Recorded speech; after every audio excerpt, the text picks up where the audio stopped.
അവിചാര്യം ന വക്തവ്യം എന്ന് ആലോചിക്കാതെ സംസാരിക്കാൻ പാടില്ല. വക്തവ്യം സുവിചാരിതം, നല്ലപോലെ ആലോചിച്ച ശേഷം സംസാരിക്കണം. കിന്തു തത്രൈവ വക്തവ്യം എത്രോക്തം സഫലം ഭവേത്.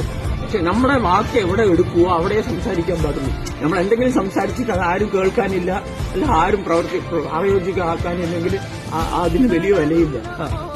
If somebody is wanting to follow us, we are great. We must make others feel that we are worthy of following. അല്ലെ? പിന്നെ be a person nobler than your thoughts and truer than your surroundings. കേട്ടോ, നിങ്ങൾ നിങ്ങളുടെ thoughts നന്നായിരിക്കും, പക്ഷെ നിങ്ങൾ അതിനേക്കാളും നന്നായിരിക്കണം. English it is important, it is nice to be important, but it is more important to be nice. നിങ്ങൾ എല്ലാവരോടും നൈസായിട്ട് സംസാരിക്കുന്നത് ഓക്കെ, അതിനേക്കാളും നൈസായിരിക്കണം നിങ്ങൾ.